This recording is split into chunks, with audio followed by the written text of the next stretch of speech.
This summer, justice wears a skirt. Lieutenant Frank Drebin Jr. thought he was stopping a bank robbery, but stumbled onto something bigger, a plot device, literally called a plot device.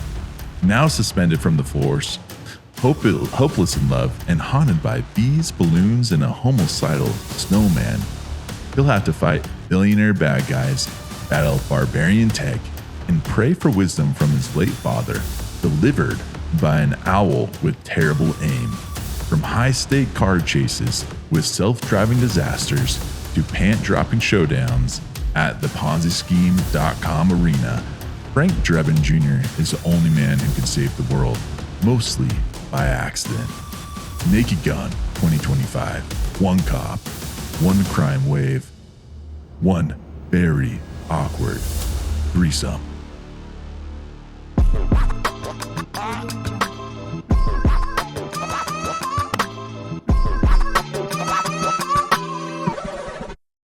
Welcome to the Burnt or Buttered podcast, where we have our special guest back, Sammy.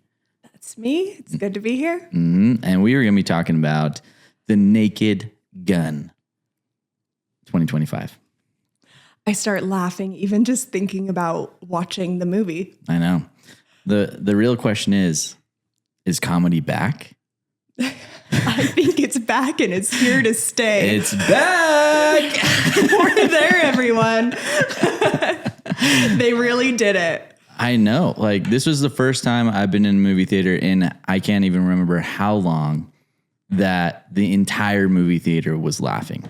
It was. I thought the same thing. I don't think I've been in a theater where people have been laughing quite as much as this. Yeah, it was insane. And they broke every rule that was a rule in the 2020s, in film that you aren't supposed to do. Literally every single one that you could ever think of. From like sexual, like crazy weird innuendos to words that you're not supposed to say to anything that you can think of. It was so funny. And the people liked it. Yeah, that's the not surprising awesome part, I guess. I'm super excited to see what happens post Naked Gun, though. Like, do other people start making comedies again? Are we going to see The Hangovers? Are we going to see, the Dumb and Dumbers back again? Are we going to actually see something like, the comedies of old, I guess? Yeah, if the response is good enough, I think that they're going to know that that's what we want to see. Yeah. And they'll bring it back for sure. The only reason why I saw this movie is because there were so many people saying this is maybe the funniest movie of the year. Like, the trailer just wasn't doing it for me. I thought it looked stupid, ridiculous. Like, there just wasn't anything that like looked revolutionary to me that I was like, oh, that's going to be funny. But then there's so many comments of people just being like, oh, you got to see this. This is so funny.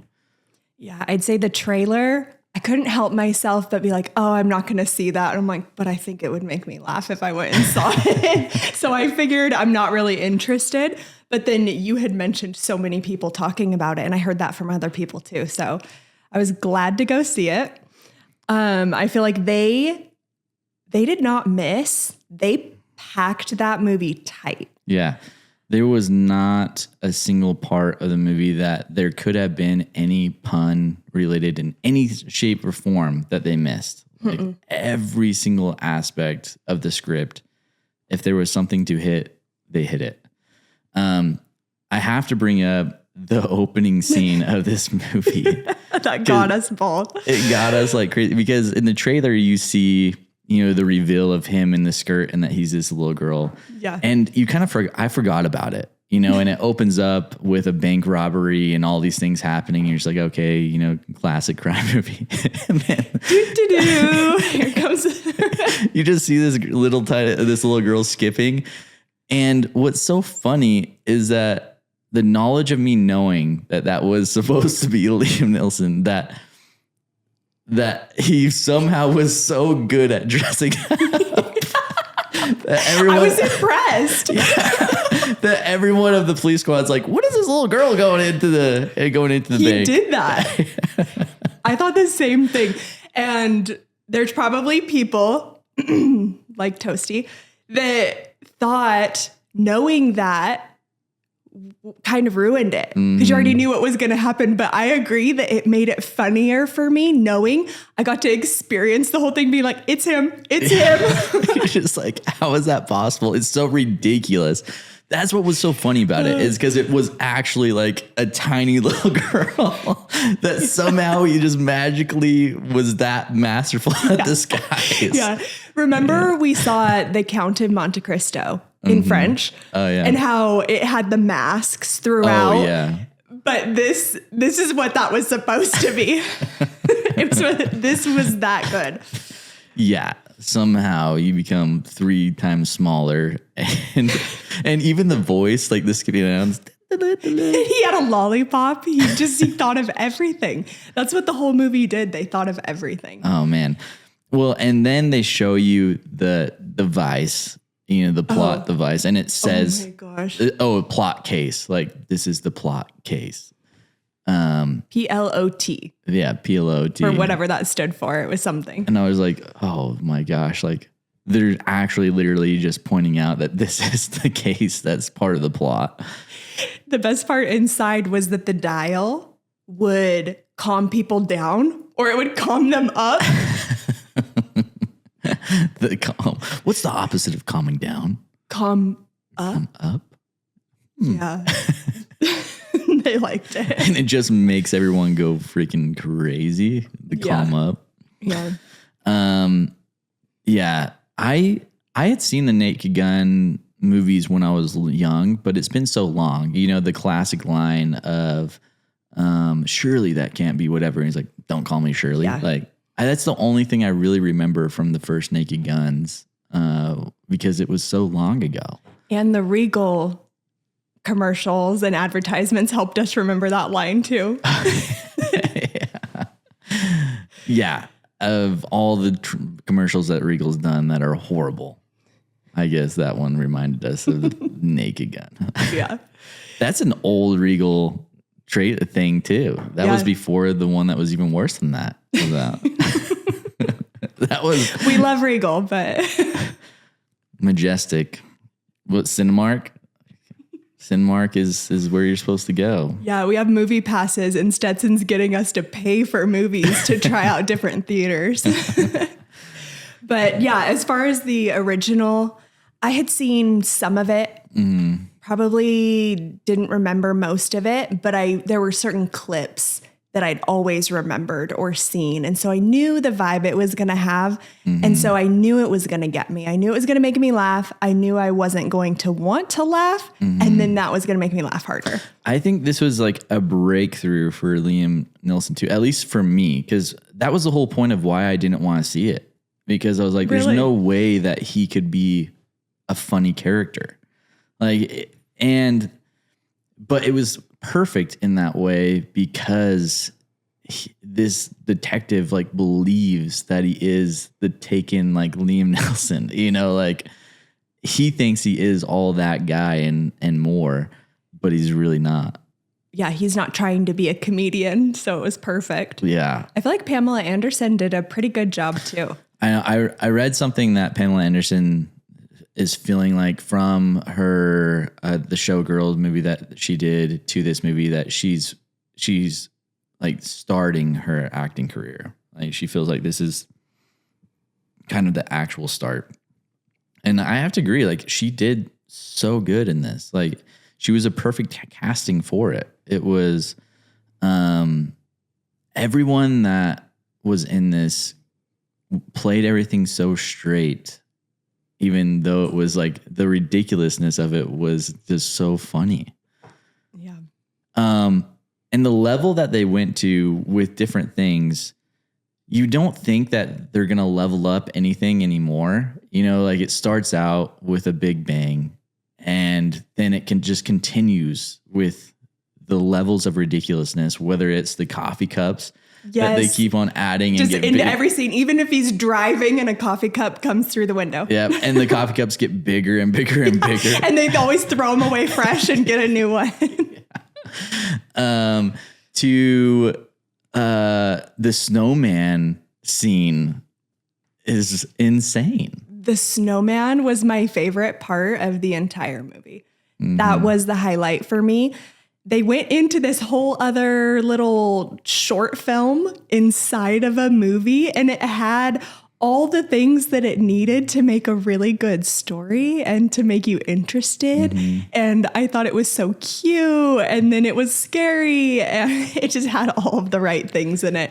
It was a really interesting way to show their love story without us watching their love story. Well, what's so genius about it too is that it goes off into where you think it's just an imaginary thing that's happening, you know, like into Detective Drebin's head, and he's thinking about it, and Yeah, like a daydream or like fantasy thing real quick. and then it goes through, and they conjure up the snowman, and then they have their weird threesome, and it becomes murderous because it can't be part. Yeah, they kicked him out. But then they like drive back into town, and you realize like this actually happened. They went on this like little weekend day trip or whatever it was. And so funny. But yeah, it just continues to level up.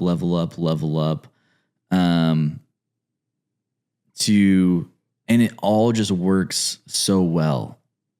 You know, even where they're at the arena and he dives into the balls and they're connected to the, and then he loses his pants and everything else. He's like punching everybody, and you're just like, this is stupid, but it's so funny at the same time. Yeah, and I knew from the beginning, instead of them saying the ball drop, they kept saying the balls drop. And I'm like, oh, okay, we're going to get a whole visual of this later. But with the like leveling up, when they had the scene where it was like entrapment and they put him in a trap, caught him doing something that he shouldn't have been doing and said, you're under arrest. And then it was a bigger scene. No, you're under arrest, and caught them for the thing they shouldn't have been doing. That went so far. It didn't get old though. I wondered if they were going to do another, but that is an example of the entire movie. Yeah. I'm just going layer after layer after layer. Like, did you get that? Yeah. Got it. Breaks through the set. Did you get that? And no one's surprised either. They're just like, oh, of course. Liam Neeson, this has to be an improv part of this this film where he's in the car and he ate the chili dog, and he's the body cam footage where he's like, show the footage in the interrogation room. That was crazy, unexpected, and so funny. There was a part in that just got me, and I could not stop laughing. I couldn't either. I still can't. It was like shocking. I'm like, what? Is that what they really just said? Who came up with that? And also, like, why am I responding to this? Are you going to say it? Yeah. Okay. So he's going through a list of things, and he's like, you breastfed till you were 13. And then it like goes through a few other ones. And he's like, he's down talking on himself. Yeah. Like, yeah, he's like, oh, you sad piece of crap. He's like, you can't even get it up. You can't even get it up unless there's without the stench of dried milk on your chin. Dried breast milk on your chin. Oh man. And like they went too far, but they didn't. They didn't. That was so funny because it's so fast that if you didn't remember him being breastfed till he was 13, and then he says that, and you're just like, what did he just say that? Yeah. And then the body cam footage just shows him like he was out of control. He was out of control and eating all those chili dogs, and he needed the bathroom and started shooting his gun off and things like that just because he needed the bathroom and because he's a cop. Yeah. It was good. Oh man. This movie just has so many moments that were so perfect, and it's hard to describe. going through the list of all these different things that made it good. And what I think is beautiful about it is just because of how unexpected it was for me, at least. And maybe it was just like a perfect time, perfect night for me to like dive into this movie. But yeah, I think I can't remember another comedy that's come out recently. Can you? If I tried harder, maybe, but right now in this moment, no. I feel like comedy was dead, but I feel like it's back. Do you have anything else that you want to bring up with this one before we rate it? No. Let's get into the ratings. All right. You want to go first? Please do us the honor. Okay. Well, I have to say, I feel like comedy's back with this one. They took some giant swings and they just did not care with this movie. And I think that that's what comedy is about, is just doing something because it's funny and not caring about the consequences of it because it's funny. And I have to give this one, I'm going to give it a 4.25. It's a freaking good film, and I can't recommend it enough. Everyone that loves comedy from the 90s has to see this movie. And so 4.25, that's for me. Well, I completely agree with all of it. And the score that I was ready to give is a 4.2. Whoa. So, I just think it did something that other things aren't doing right now. They didn't miss an opportunity in the entire movie. And so it just kept you going. I think something I like the most about it is that it is one that if I watched it again, I will remember all of the things that I enjoyed the most that I forgot about and probably catch on to some things that I hadn't before. So I think that that's a sign of a good movie too, is something that you'd get more out of it by watching it again too and look forward to that. Yeah, where the comedy, you're looking forward to seeing that happen again, where it's not like, oh, that was funny once and it's not really going to make me laugh again. Yeah. Like this is always going to make me laugh. And then I'll probably find more to laugh at based off of other things. Yes, exactly. Like even watching the trailer again after, it just reminded me that I really liked it. So yeah, 4.2. Completely unexpected. If you haven't seen it, go see this movie. And if you hate this movie, I don't want to be your friend. I'm sorry. Well, if you're not a friend of Stetson's, you're not a friend of mine. Unsubscribe if you don't like Naked Gun, because you're not going to like the other movies that we like. And then resubscribe. Twice. All right. Okay, we'll see you in the next one.